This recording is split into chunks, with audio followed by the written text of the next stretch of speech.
Yo, what's good guys? I'm going to be showing you some of the tips that I personally use myself when starting up as a solo player on any server. Usually I'll try to get down a 2x1 as quick as possible. I'll show you guys right after I build this what the cost to build this would be. It's something that's relatively easy to gather up without dying and put down somewhere super quick, just anywhere really. I would put it next to like a mountainous area so that I can start farming up some stuff and probably keep it away from most people. I'll just like run around for a little bit until I find a good location. And while I'm building it, I'll make sure that I have key locks and doors and the TC crafting. I would probably do the doors and code locks, key locks before I put the TC down though. And then we can start putting boxes and sleeping bags in here. So the build cost is like super cheap. You just gotta hit like 4 or 5 nodes and chop like a tree down. After that, you're gonna wanna get a furnace. All you really need is 1 red barrel. You just need 15 of the crude oil, and whatever the rest else you get from the barrel should add up to 50. And then you'll have enough low grade to get your first furnace. You can find these low grade smelters at the harbor. You can find them at Dome, and the safest place is at the outpost. And then you just have to make it back to base. So like when choosing where you want to build at, if this is how you're going to get your low grade, I would recommend building close to one of those areas so that you can run over there and smelt it quick and then get back home safely, get your furnace down. And then after you get your furnace down, you can go back out and start farming your metal and stone and wood to build your actual base, if that's how you want to go about it. If you're a PvPer, this really doesn't really apply to you, because you'll be killing people that are doing what I'm like trying to teach right now. So if you're a PvPer, I mean, you could also take this into consideration. If you're a solo PvPer, you would want to get a base built right away. So after you get the furnace down, you're going to want to make sure you pick up these little nodes everywhere and food. And when you're farming, make sure that you don't farm any sulfur right away. You don't really need that until you get weapons ready. And move around a lot when you're farming. Get good at moving and hitting the shiny things so that you farm it quick, and also make yourself a hard target while you're farming. And then come back and smelt it up. Just make sure you don't get greedy. Farm in increments and like make depots back at base. And then a safe place to farm is at these caves. You can see right here, that's what they kind of look like on the map sometimes, depending on which way they're facing. It's a good way to get like metal tools and low grade safely.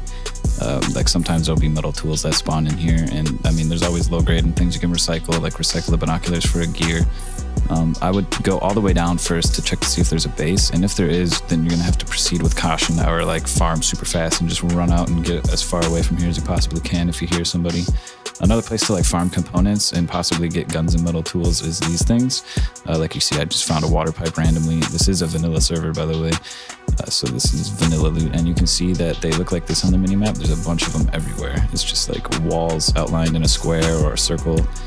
And sometimes they're quite far away from monuments as well, so people won't even hear you farming them. The third place that I like to farm is near Outpost. As you can see, there's not too much over here. It depends on where it's located. And these little mini monuments are like inside of it. So if you think that you're smart and you can shoot the barrels from far away, it's not going to work. They'll still target you. And I was outside of the zone right there as well. I had my weapon on, wasn't getting attacked. And it's gonna be like half an hour, so you wanna make sure that you just farm outside of the range and don't shoot anything that's inside of it. And finally, once you're ready to build your main base, you want to take into consideration cost efficiency versus like raid costs on the base itself. So I'm just going to use a 2x2 for an example, because it's one of the most popular base designs that I see a lot on servers. And one of the main things we're going to consider is TC placement. Another thing is going to be what do we need to upgrade. And in this 2x2, I'm going to include a second story shooting floor. So we're also going to need to make sure that it's like not raidable from the top as well as the sides. You want it to be as equal with the doors as possible. So it's going to be 10 satchels to go through stone and 23 satchels to go through sheet metal, which are the 2 most easily accessible things at the start of the game. And you could upgrade to high quality metal, but I mean, there's really no point on a base like this until you expand it farther out. So this sheet metal wall we're going to put down right here, just because we're going to have about 4 doors to the TC, and it's also going to become a loot room, which we're going to build a little later. And we're going to put some stairs right here with a doorway over to here. And these stairs, you could upgrade it to wood just to keep it cheap, but that does make it easy to destroy. And over here is where we're going to build a loot room at.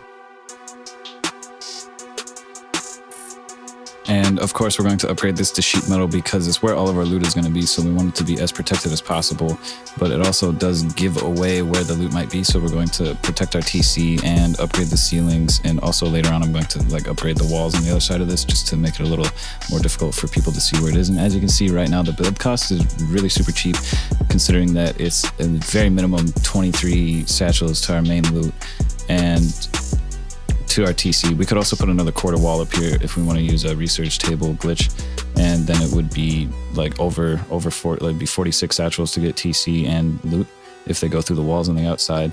And so the doors would be the cheapest so far right now. To get through all of it, it would be it'd be 4 satchels per door, and if you have garage doors it would be even more, plus the wall to break the loot room, which they would have to do because the little glitch that people use on that doesn't really work all of the time, and if you use a research table glitch it doesn't work at all.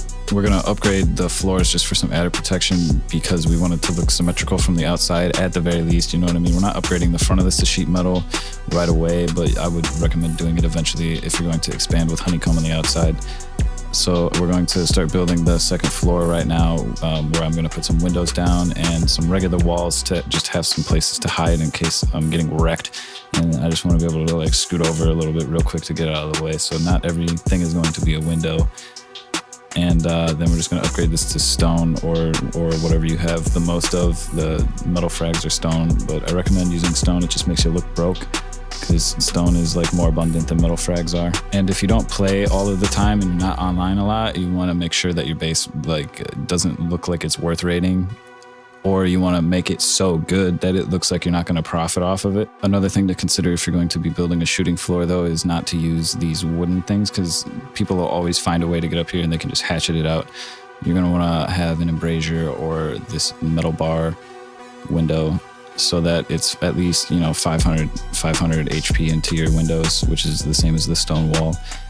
So you can just roll for that if you don't find them anywhere. Roll on the workbench for it. I would recommend doing that at the time that you're building the space. If you're going to put a shooting floor on it, you would want to make sure that you have those beforehand. And I'm just going to put this wall here to create like a first story, second story access point where it strengthens the second floor. I'm putting a door right here just so that if anybody comes through these windows, they're not gonna, you know, get a cheaper route downstairs. They're still gonna have to go through another door regardless, just like how they're gonna have to go through that door on the right of us right now.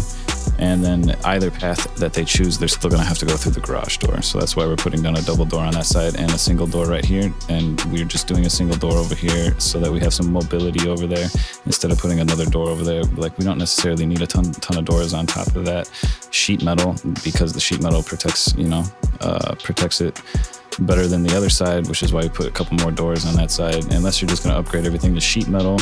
But if you upgrade everything to sheet metal, then your base looks like it's worth more. It makes it look like you have like a lot more loot inside of it.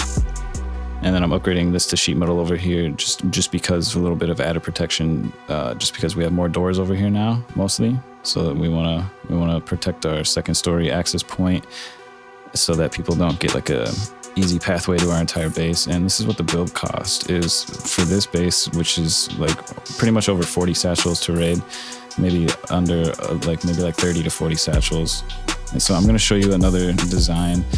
Pretty much it should be the same cost, but in this case, to equal the same raid protection, we're going to have to either create multiple unlootable loot rooms if we're only using stone, which in this case we're only using stone besides this one sheet metal wall, which we would just have to do. We're going to use honeycomb instead of using sheet metal. And you'll see the difference between upgrading things to sheet metal and using honeycomb. Honeycomb would pretty much only be used on larger bases or the ceiling of your base. Like if you have a larger base with a lot of doors on the inside, there's like certain points where it would be cheaper to go through the wall than it would be to go through the door. So therefore you would want to put honeycomb on those parts of the base. Like in this case, you'll see me start putting honeycomb on the ceiling, and then right here, this would be cheaper than going through the doors on this specific triangle. So we're going to honeycomb this off. Like on the roof, this would be good if we weren't building a shooting floor. we would put honeycomb on top of it instead if we're just doing a single story. And then over here, instead of just upgrading the walls, we're going to put honeycomb, but in the end, you'll see that it costs a hell of a lot more stone relative to like going out and farming. For the other base, you'd be gathering metal frags and stone at the same time, so you might as well upgrade it to sheet metal rather than put honeycomb on it. I don't know, it's just something that I was thinking about, you know. So you can see right here is 11,000 stones for relatively the same raid cost as this other base over here, which in my opinion is way cheaper for pretty much like a more powerful base. But we've reached the point in the video where I say that's all I got for you guys today. I'll catch you next time. If you like the video, helps me out a lot. Leave a comment letting me know what you guys want to see in the future or any recommendations that you have. I've had some people tell me recently that I should put the walkthroughs on my builds in the beginning of them instead of at the end, which is what I used to do before. So I'll start doing that again. Also check out my solo only and solo duo server. You can check in the description on how to join that. Also join the Discord where you can talk to the admins that run the server along with all the people that play on it. Last week on the solo only server, we reached 210 people that were online for the wipes every week on that server. So make sure you check that out if you're a solo player, which is what this video was about. And I'll catch you guys next time.